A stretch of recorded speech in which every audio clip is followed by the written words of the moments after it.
Hell is often depicted as a wasteland of torture, suffering, and indescribable pain, but in video games the dark side of the afterlife normally equates to lots of fun. Sitting among other hellish gaming classics such as Doom, Diablo, and Devil May Cry is Painkiller, a relentlessly fast-paced shooter set within the depths of purgatory, which became a cult classic on PC back in 2004.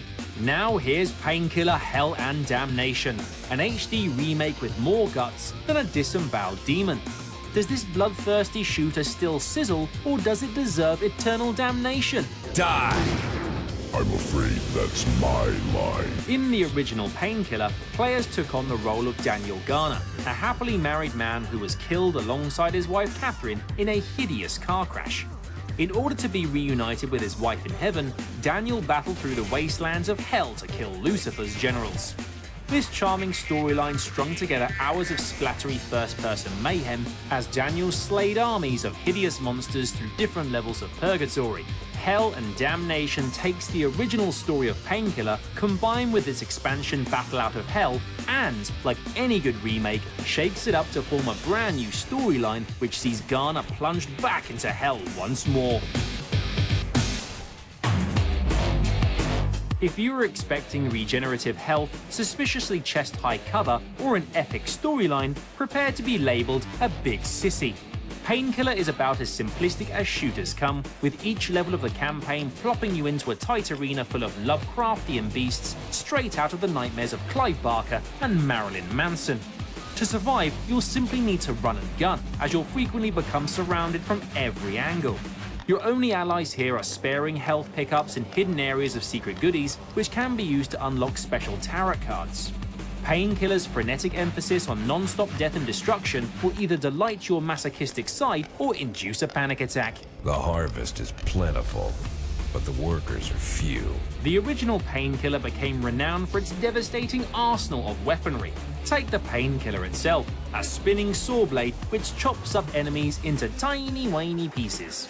Other deadly creations include a boomtastic shotgun, which can also freeze enemies, and the newly added Soul Catcher, which, as you might have guessed, can suck out souls as well as fire saw blades. Our personal favourite is the Stake Gun, capable of striking fear into the hearts of vampires everywhere by firing wooden stakes which can pin enemies into walls or hilariously make them do somersaults.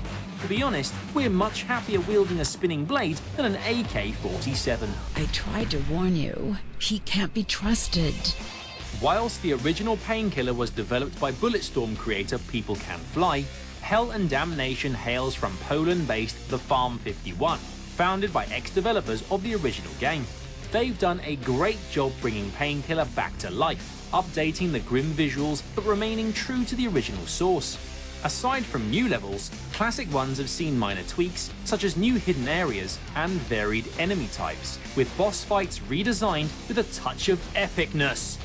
Fans of the original will still recognize the Painkiller they know and love, with classic levels still beautifully designed bloodbaths. There are only two things in the world that are certain, and you're talking to one of them. Painkiller Hell and Damnation comes bearing various old-school multiplayer modes for veteran shooter fans. Along with the usual mix of online and LAN matches, Hell and Damnation introduces two-player co-op to the series for the very first time. As games like Dishonored and Borderlands 2 are attempting to redefine the first-person shooter, Painkiller proudly sticks two fingers up and asks players to shoot anything that moves. For this reason, Hell and Damnation is certainly an acquired taste, and many will be put off by the unrelenting emphasis on sheer visceral mayhem. But for those who like their shooters fast and frantic without the trimmings, Painkiller is just as much fun as it was in 2004, making this a faithful HD remake that rises from the depths of hell. You're just an ordinary lying bitch.